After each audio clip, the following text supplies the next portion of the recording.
여러분들은 올해 어떤 목표가 있으십니까? 어떤 목표가 있으시죠? 근데 너무 경기가 좋지 않고 불확실한 상황 때문에 이 괜한 계획을 세웠다가 안 되면 어떡하지? 그 계획 세우기가 두려운 시기이기도 합니다. 하지만 계획을 세워야 됩니다. 왜냐? 계획이 없으면 결과가 어디서부터 기인했는지 알 수가 없기 때문이요. 계획을 해서 결과를 봐야 잘했다 못했다 몇 퍼센트 됐다 이게 되는 거죠. 그러니까 우리는 올 한 해 계획을 세워야 돼요. 오늘 제가 종이를 하나씩 나눠드렸는데 타임캡슐입니다. 거기다가 올해 목표 3가지를 적어 볼 거예요. 그렇게 해서 그거를 이제 걷어서 저한테 주시면 올해 연말에 송구 영신 예배 때 제가 봉투에 담아서 나눠 드릴 겁니다. 그러면 올 한 해 내가 얼마나 목표를 이뤘나 가늠이 되겠죠. 그래서 어떻게 하든지 우리가 계획을 세워서 그 계획을 이루려고 노력을 해야 반이라도 되는 거예요. 세상 사람들이 요즘 같은 불경기에 무슨 계획이냐, 그냥 되는 대로 살지, 되는 대로 살면 되는 일이 없다, 되는 대로 살면 절대 안 됩니다. 계획을 하고 계획을 이루려고 발버둥 쳐야 그 반이라도 이루는 거예요. 저는 이 시간에 우리 주세움교회 모든 성도님들, 이 자리에 모인 모든 분들이 2026년도에 행복한 삶 사시기를 간절히 바랍니다. 옆에 사람한테 행복하게 삽시다 인사합시다. 네, 여러분 행복한 삶 살기를 바랍니다. 그럼 행복한 삶이 뭘까요? 어떤 블로그에서 파워 블로거가 자기 구독자들, 자기 가입자들을 대상으로 설문조사를 했어요. 이렇게 투표를 했어요. 행복한 삶이 뭐냐? 순위권에 든 게 이런 것들입니다. 하고 싶은 거를 하면서 사는 거. 여행 가고 싶을 때 항상 캐리어를 준비해놨다가 여행 가고 싶을 때 어디든지 떠날 수 있는 삶이 행복한 삶이지. 또 내가 뭐 사이클이면 사이클, 오토바이면 오토바이, 뭐 서핑이면 서핑, 취미 할 수 있는 거 한두 가지 하면 행복이지. 그런 게 순위권에 있었어요. 두 번째는 뭐니 해도 여유가 있어야지. 물질적으로도 여유가 있지만 시간적으로 여유가 있는, 내가 얼마든지 그만두고 싶으면 그만두고 내가 좀 여유 있게 쉬고 싶은 그런 쉼이 있는, 저녁이 있는 삶이 행복한 삶이지. 이것도 순위권에 있었고, 또 세 번째는 뭐니 해도 인정을 받아야지. 부모님한테, 친구한테, 또 주변 사람들한테 인정받아야 그래도 행복한 삶이지. 이런 것들이 순위권에 들었어요. 근데 1등한 거는 뭔지 아세요? 1등한 거는 하고 싶은 것을 하는 삶이 1등이 아닙니다. 그리고 여유 있는 삶이 1등이 아니었어요. 그리고 인정받는 삶이 1등이 아니었어요. 여러분들이 생각할 때 이런 것들이 1등일 것 같잖아요. 근데 굉장히 진지하게 생각들을 했나 봐요. 1등은 의미 있는 삶이 행복한 삶이다. 그게 1등으로 나왔대요. 그 블로그 안에서 투표를 해가지고. 그 이유를 보니까 하고 싶은 것을 해도 끝에 가면 행복하지 않더라. 여유가 있다고 해도 그 여유가 오래 가지를 않더라. 여유를 찾으려고 퇴사를 했는데 폐가 망신되더라. 미국 주식 사서 해외여행 다니면 될 줄 알았는데 주식이 떨어지니까 한국 와서 아르바이트 하더라. 그렇게 이유가 나왔어요. 또 인정받는 삶, 인정이 끝이 없더라.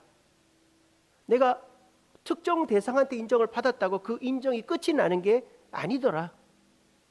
그래서 내가 하고 싶으면 하고 싶은 것을 하는 삶, 또 내가 여유 있는 삶, 인정받는 삶은 순위권에 있었지만 1등은 못 됐어요. 근데 1등, 누구도 토달할 수 없는 1등은 사람이 의미 있는 삶을 살 때 그래도 살만 난다. 이렇게 결론이 났다고 합니다. 여러분, 인생이 재미가 있을까요? 인생은 재미가 없는 거예요. 물론 제가 T라서 그런지 모르겠어요. F들은 재미가 있겠죠, 그죠? 근데 저는 성격이 굉장히 이성적이어가지고 인생은 재미가 없다. 아예 그렇게 생각을 하고 삽니다. 인생은 고해라고 그러지 않아요? 고통의 바다다. 그런데 어쨌든 재미있게 살아야 될 거 아니에요. 행복한 인생 살아야 될 거 아니에요. 그런데 재미를 쫓아 살면 재미가 없지만 의미를 쫓아 살면 살만 나더라 하는 게 제 결론이에요. 저의 결론입니다. 여러분들은 뭐 다르게 생각할 수도 있고, 이건 성경 말씀이 아닙니다. 이건 제 생각입니다. 재미를 쫓아 살면 재미가 없지만 의미를 쫓아 살면 재미가 있더라. 이게 제 결론이에요. 재미를 쫓아 사는 삶은 어떤 삶이냐? 열쇠구멍에 열쇠를 넣었는데 열쇠는 맞아 들어가는데 돌려도 안 돌아가는, 내 인생이라는 열쇠구멍에 재미라는 열쇠를 넣어봤는데 문이 안 열리는, 이게 재미를 쫓는 인생이다. 그럴 때 행복은 없다. 하지만 의미를 쫓아 살다 보면 어머니가 힘들지만 아이를 키우고, 아버지가 힘들지만 일을 해서 집안을 이끌고 가고, 선생님이 힘들지만 애들 철들게 공부 가르치고, 그리고 난 다음에 그들로부터 고맙다고 하고 또 변화되는 모습을 볼 때 살맛이 나고 행복하더라. 이게 인생의 행복에 대한 제 생각입니다. 이런 생각을 하는 사람들이 꽤 있지 않을까 싶은데, 여기 계신 분들 중에서도 동의하는 분들이 계실 것 같아요. 어떤 택시 회사를 운영하는 사장님이 있었어요. 제 아는 분입니다, 이분은. 근데 요즘 택시가 너무 안 돼요. 그러니까 문을 닫아야 되는 상황이에요. 왜냐? 카카오 택시 때문에 택시 회사가 수익을 못 내요. 아니, 카카오 택시 때문에 택시 승차객 많이 잡으니까 좋은 거 아닌가? 카카오 택시에 3%에서 5%의 수수료를 내야 됩니다. 택시비를 받으면 회사에서 따로 수수료를 내야 돼요.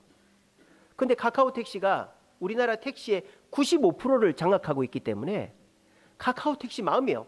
수수료를 6%, 7% 올려도 돼요. 나라 눈치를 보고 있지. 그러니까 택시 사장님이 돈을 못 벌어, 돈을. 자기 월급도 못 가져가는 거예요. 그리고 택시가 놀고 있어요. 택시 회사인데 그 사장님이 자기 회사 택시가 놀고 있대. 아이, 그 택시 기사들 모집하면 되지 않냐. 요즘 젊은 사람들은 다 뭐 할까요? 뭐 할까요? 오토바이 배달하는 거예요. 라이더 하는 거예요. 젊은 사람은 오토바이 배달해요. 여러분, 오토바이 배달하는 사람 중에 외국 사람이 엄청 많습니다. 한국말 시켜보세요. 한국말 못하는 사람 있어요. 중국 사람들도 있고. 요즘은 비대면으로 그냥 놓고 사진 찍고 가잖아요. 그죠?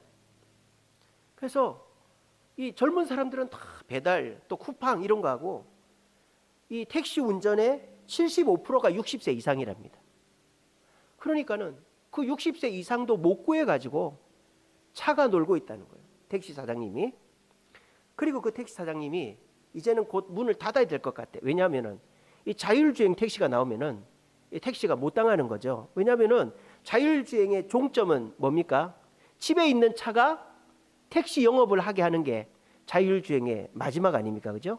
그래서 차 갖고 있는 사람이 차를 놀리지 않는 세상이 자율주행 세상이죠. 그렇게 되면 택시는 다 없어지는 거예요. 근데 그 사장님은 항상 웃고 살고 감사하고 그렇게 삽니다.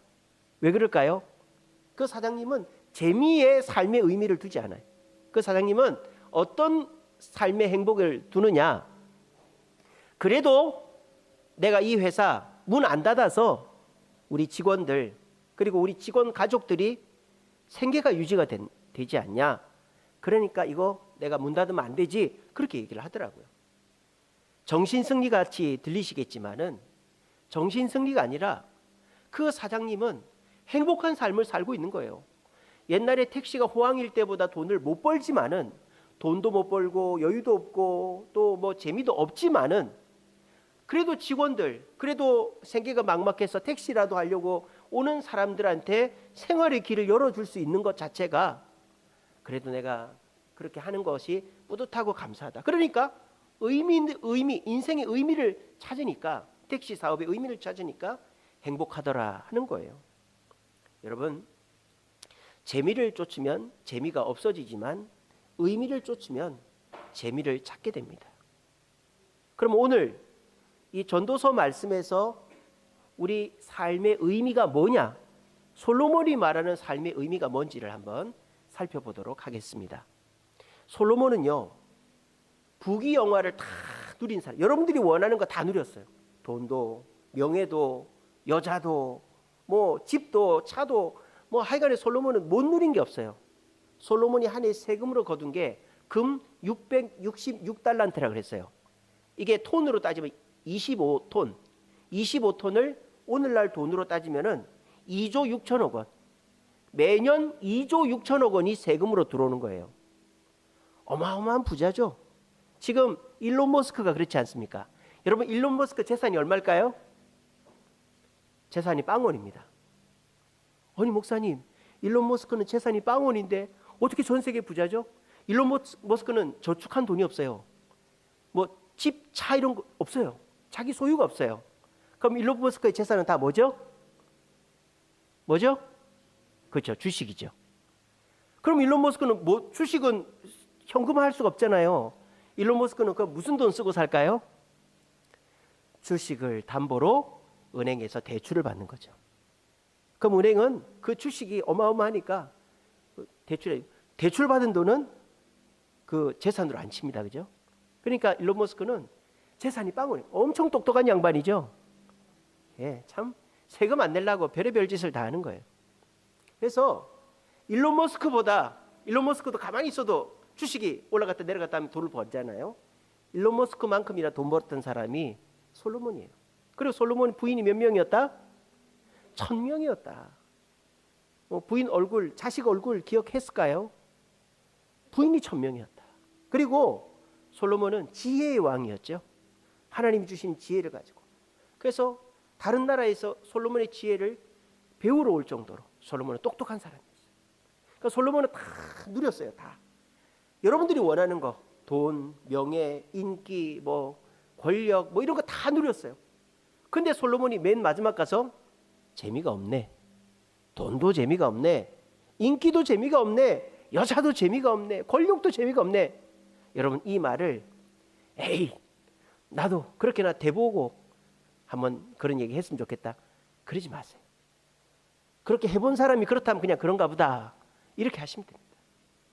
솔로몬은 다 얻었지만 전도서의 핵심 뭐예요? 헛되고 헛되니 모든 것이 헛되다. 돈도 헛되고 명예도 헛되고 여자도 헛되고 부귀영화가 다 헛되다 그러는 거예요. 근데 솔로몬이 인생에서 단 한 가지만 헛되지 않다고 그랬어요. 그게 오늘 본문에 나오죠. 뭐라고 합니까? 일의 결국을 다 들었으니. 일의 결국을 다 들었다는 말이 뭐예요? 이 전도서는요, 솔로몬이 나이 들어가지고 자기 자녀들 얼마나 많았겠어요. 자기 자녀들한테 자기 인생에 대해서 얘기한 거예요. 그래서 너희들 내가 한 얘기 다 들었지?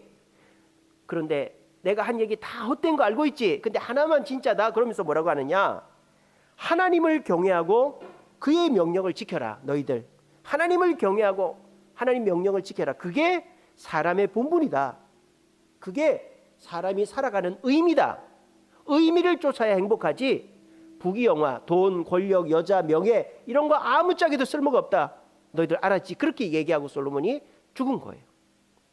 그러니까 솔로몬이 우리 인생에서 의미, 여러분들이 의미를 찾고자 하는 거, 뭐 가족을 챙기고 또 내 자아 성취를 하고 또 내가 누군가를 돕고 선행을 하고 정의를 세우고 나라를 지키고 이런 게 다 뭐 물질적인 게 아니라 의미 있는 삶이죠. 그런 의미 있는 삶 중에서 원 오브 댐이 아니라 최고 탑이 뭐냐?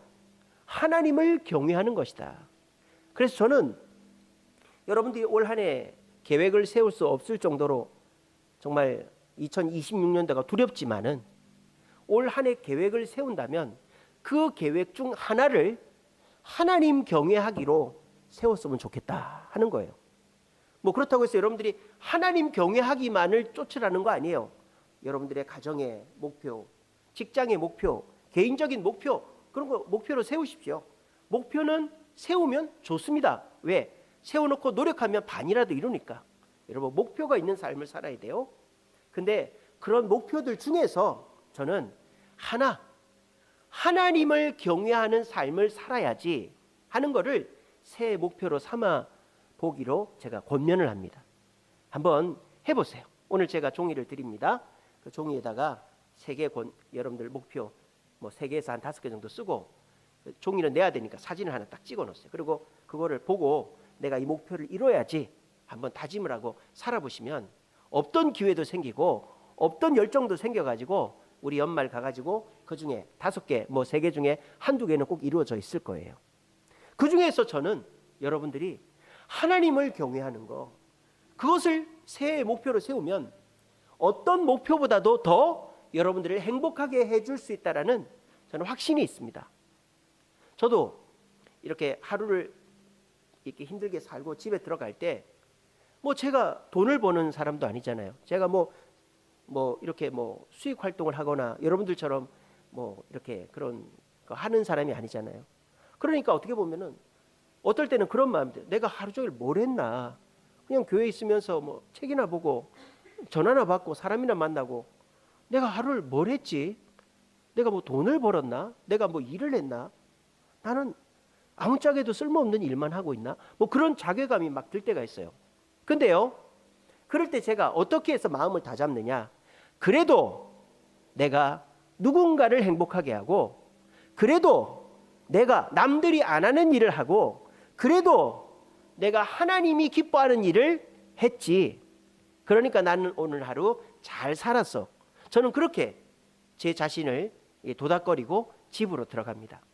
그렇게 하면 하루하루가 의미 있는 삶이 돼서 제가 그렇게 불행하다, 뭐 힘들다 그런 생각 안 들더라고.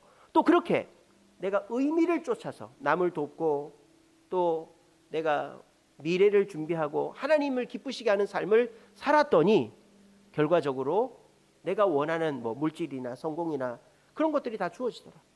그래서 제가 뭐 교회에 있는 것밖에 없지 않습니까?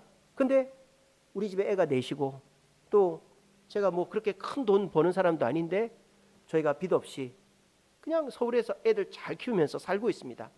이 모든 것이 하나님의 은혜고 여러분들이 저희 가정을 이렇게 돌봐주시기 때문이지만 저는 하나님을 기쁘시게 하고 하나님을 경외하는 삶을 살 때 생각 이상으로 내 삶이 행복해짐을 날마다 느끼고 있습니다. 여러분, 돈 없어도 살 수 있습니다. 내가 인기 없어도 살 수 있습니다. 여러분들이 지금 목숨 걸고 있는 그 일 사실 안 돼도 됩니다. 안 돼도 여러분 사는데 아무 지장이 없습니다. 근데 여러분들이 남의 눈치를 본다든지 미련이 남아 있다든지 또 내가 정말 그거 안 되면 내 인생이 다 무너질까 봐 여러분들이 전전긍긍하고 있는 것뿐이지 사실 여러분들이 목숨 걸고 있는 그 일 안 돼도 여러분들 행복해질 수가 있습니다.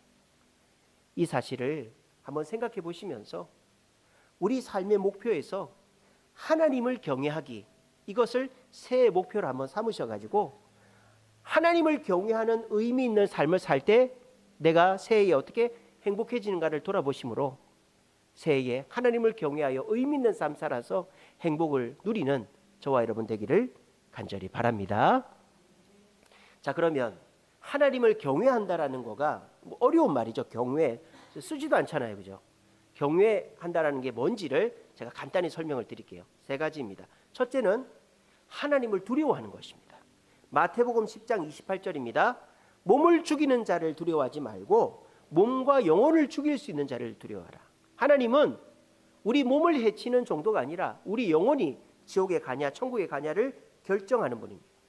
하나님을 두려워해야 됩니다. 하나님이 하지 말라는 걸 안 해야 됩니다.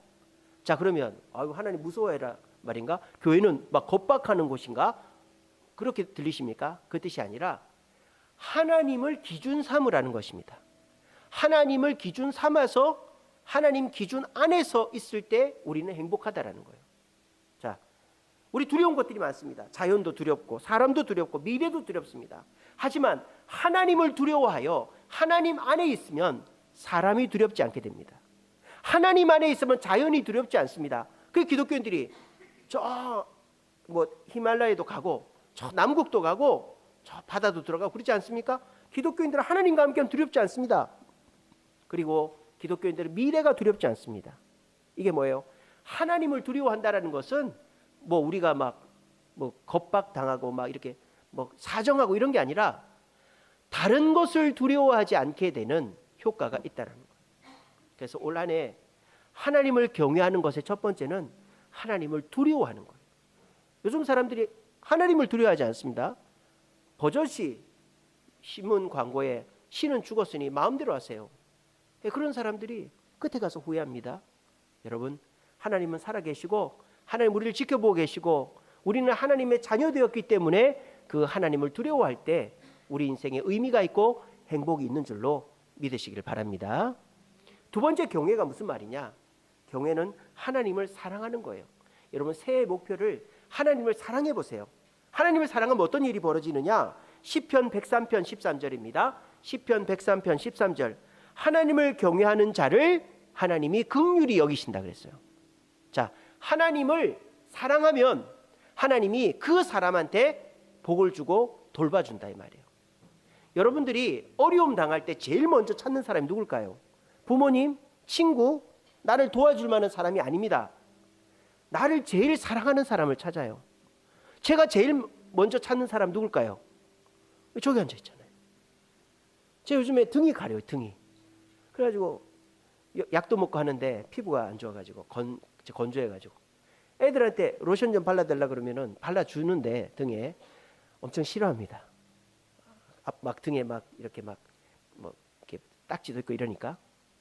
결국은 제 등에 로션을 발라주는 사람은 저희 집사람이죠. 저희 집사람한테는 뭘 얘기해도 오히려 더 걱정을 해주고 저를 위해 줍니다. 여러분, 우리가 누구를 의지할까요? 조그마한 꼬마라도 내가 제일 사랑하면 그 꼬마 손만 잡으면 아무리 큰 어른이라도 안심이 되는 거예요. 집안에 개새끼 하나 있죠. 여러분들 한 마리씩 있죠. 근데 그 개가 아무것도 아닌 게 아니에요. 그 개 한 마리 때문에 내가 얼마나 의지가 되는지 몰라. 요즘에. 그죠? 그게 왜 그래요? 내가 의지하는 것은 돈이 많고 오히려 여러분들이 더 돈이 많고 힘도 세고 대단합니다. 근데 내가 사랑하는 그 대상이 나에게 의지할 수 있는 대상이 되는 거예요. 근데 여러분, 사람을 의지하고 또 내 돈을 의지하고 하다못해 강아지를 의지하는 것보다 하나님 의지하는 게 더 좋지 않겠어요? 하나님 믿으면서 하나님을 아버지라고 고백하지 않습니까? 우리는 예수님의 제자, 예수님의 종이라고 그러지 않습니까? 그러면서도 왜 하나님을 급할 때 안 부르고 하나님 의지 안 합니까? 사랑하지 않기 때문이죠. 먼저 하나님을 사랑해야 하나님을 찾게 되는 거지 사랑하지 않으면 안 찾습니다. 여러분 기억하십시오. 하나님을 사랑할 때 하나님도 우리를 사랑하시고 우리에게 복을 주십니다. 새해에 하나님 도와주세요. 이거 하기 전에 먼저 하나님 사랑합니다. 하나님 고맙습니다. 하나님 나와 함께 해주셔서 감사합니다. 이런 하나님을 사랑한다는 고백을 많이 해보세요. 그러면 그 고백과 마음이 동기가 돼가지고 싱크로율이 높아지면은 여러분들이 어려울 때 하나님을 찾게 돼 있어요. 그렇게 해서 새해에는 하나님을 사랑하는 것을 목표로 삼아가지고 하나님의 긍휼을 받는 우리 성도님들 되시기를 간절히 바랍니다. 마지막으로 우리가 새해에 어떤 목표, 경외 어떤 것인가? 하나님께 순종하는 삶이다. 하나님께 순종하면 어떤 좋은 일이 있느냐? 야고보서 4장 7절입니다. 하나님께 순종하면 마귀도 피한다 이렇게 돼 있어요. 여러분, 마귀가 눈에 보입니까? 마귀가 여러분들 괴롭힙니까? 여러분, 마귀는 여러분 눈에 보이고 마귀는 여러분들 지금도 괴롭히고 있습니다. 뭘까요? 여러분들이 끊고 싶어하는 그거, 여러분들이 더 이상 안 가고 싶어하는 그거, 안 먹고 싶어하는 그거, 여러분들이 내려놓고 싶어하는 그거를 끊임없이 붙잡고 집착하고 중독된 그것이 마귀인 거예요. 마귀. 여러분들이 내려놓지 못하는 그거, 여러분들이 부끄러워하는 그거, 여러분들이 계속 미련과 집착을 잡고 있는 그게 마귀예요. 여러분들이 보이잖아요 그거.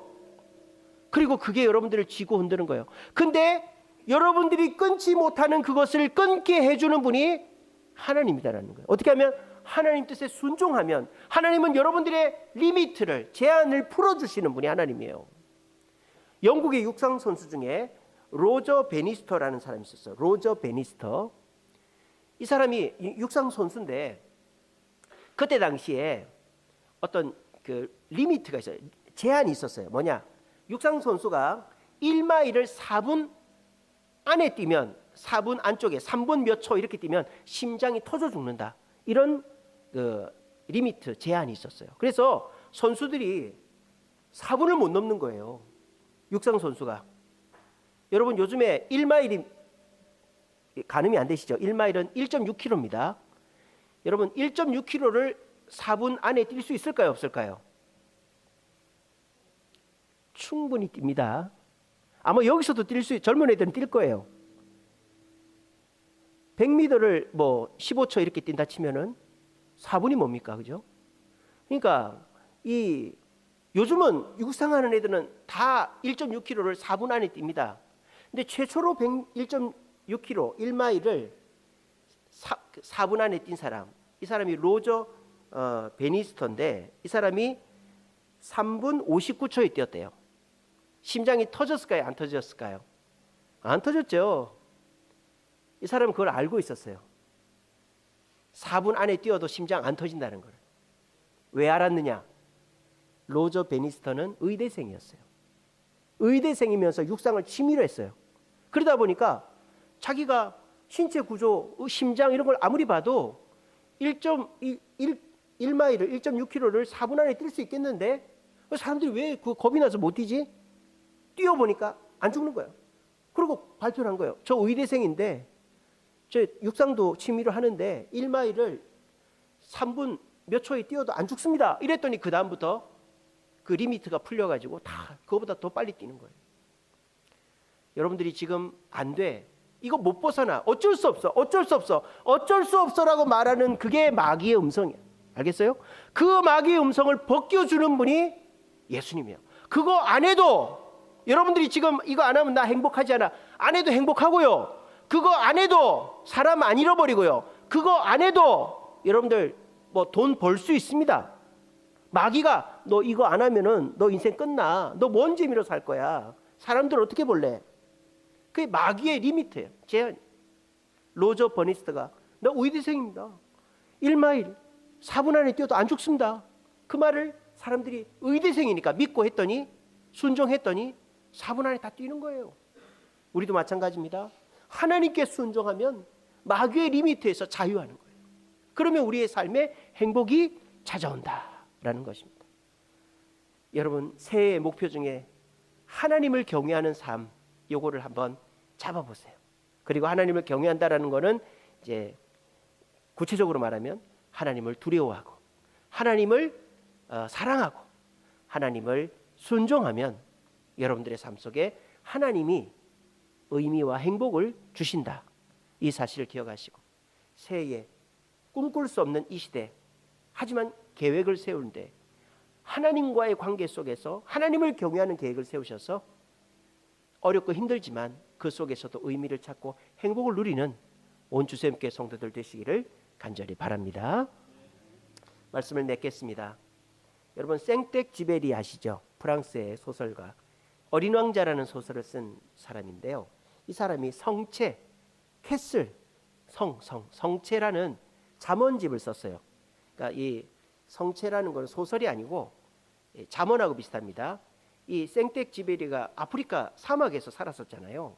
그래서 그 어린 왕자에도 보면 그런 내용들이 많이 나오는데 이 성체라는 이 잠언집에는 아버지가 자식한테 얘기해 주는 방식으로 이제 인생의 지혜를 얘기해 줘요. 그래서 생텍쥐베리가 자기가 이제 문학 활동하고 인생을 살면서 모든 자기 인생의 어떤 의미 또는 중요한 거를 다 그 성체라는 책에 담아놨어요. 근데 그 책에 보면 이런 내용이 있습니다. 아버지가 자식한테 얘기합니다. 야, 너 누구한테 배를 만들게 하려면 어떻게 해야 될까? 그랬더니 자식이 나무를 해오게 해야 되지 않을까요? 그것도 그렇게 해야지. 배를 만드는 법을 가르쳐 줘야 되겠죠? 그렇게 해야지. 근데 나무를 해다 주고 배를 만드는 법을 가르쳐 줘도 배를 안 만들면 넌 어떻게 할 건데? 그렇게 물어봤어. 그러니까 애가 말을 못 하는 거예요. 그러니까 아버지가 이랬어요. 나무 안 갖다 주고 배 만드는 법 안 가르쳐 줘도 배 만들게 할 수 있어. 아버지가 그렇게 얘기했어요. 어떻게 하면 될까요? 이게 이 생텍쥐베리가 평생을 살아오면서 남긴 지혜입니다. 지혜. 배를 만들어야 되는데 나무를 안 갖다 줍니다. 배를 만들어야지 어떻게 만들어야지 가르쳐 주지도 않아요. 근데 어떻게 하면은 배를 만들까요? 바다의 아름다움을 설명해 주면 배를 만듭니다. 여러분 이거 써먹으세요. 자식들한테나 주변 사람들한테. 나무를 돈을 주지 않아도요. 지식을 주지 않아도요. 네가 지금 하는 일이 얼마나 의미 있고 가치 있는 일인가를 가르쳐 주면 목숨을 내놓습니다. 우리나라에 지금 외국인들이 엄청 많이 들어왔죠. 350만이 외국인입니다. 그 사람들이 한국 가면은 뭐 다 행복하고 다 만족스러워서 오는 게 아니에요. 드라마 한 편 보고 또 한국 노래 따라 부르고 이러다 보니까 아, 한국 가고 싶다. 그 마음이 뭐 아르바이트를 해서 돈을 모으고 또 책을 사서 한국말을 독학하고 이렇게 해서 한국 오는 애들이 엄청 많아요, 요즘에. 우리 지금 한국어 교실에 하는 그 청년들도 그런 청년들이에요. 그래서 우리 인생에서 돈이 있어야 하지, 방법을 알아야 하지, 그게 전부가 아닌 거예요. 의미가 있으면 시키지 않아도 합니다. 뭐 누구한테 너 출근해, 너 저 일 해, 그러면 아우 귀찮아, 아우 힘들어. 키워야 될 자식이 있고 복양해야 될 부모가 있으면 귀찮고 힘들어도 합니다. 왜? 의미가 있으니까. 그러므로 재미나 돈이나 손에 잡히는 것을 쫓으면 지루하고 하기 싫어요. 여러분들 지금 그렇게 하고 있지 않습니까? 내가 출근해서 돈 벌어야 되는데, 그래서 주식도 사고 돈도 불리고 그 결혼도 하고 이렇게 해야 되는데, 아 출근하기 싫어. 아 회사에서 한 소리 들었는데 그만 퇴사 고프다. 요즘 그러잖아요. 퇴사 고프다. 주머니에 넣어놓고 막 그러고 있지 않습니까? 그러면은 인생이 고달픈 거죠. 근데 내가 이 일을 하는 의미가 있으면 투잡을 뛰어서라도 일을 하는 거예요. 그래서 우리 인생에는 행복하려면 손에 잡히는 것보다, 손에는 안 잡히지만 의미가 있는 삶을 살아야 되는 거예요. 그래서 여러분들 좀 이따가 우리 쓸 건데요. 인생의 목표를 이제 2026년도 목표를 쓸 때 물론 뭐 돈 뭐 몇천만 원 모으게 해주세요. 뭐 이런 것도 쓰면 좋죠. 그런 것도 쓰시는데 가급적이면 내가 누구를 위해서 이 일을 포기하지 않게 해주세요. 내가 미래를 위해서 이 일에 투자하게 해주세요. 하나님 도와주세요. 그런 식으로 의미를 새해 목표로 한번 삼아보세요. 그 중에서 여러분들이 5개 중에 하나 정도는 하나님을 경외하는 삶을 살 수 있도록 나를 좀 도와달라고, 하나님을 두려워하고 하나님을 사랑하고 하나님께 순종하는 삶을 살 수 있도록 나를 도와달라고 한번 써보세요. 그럼 하나님이 안 도와주겠어요? 도와주지요? 그러면 의미 중에 의미, 원 오브 댐이 아니라 탑, only one, 의미 중에 의미인 하나님을 경외하는 삶을 살려고 하면 여러분들은 반드시 지금보다 나은 행복한 삶을 살 수가 있습니다.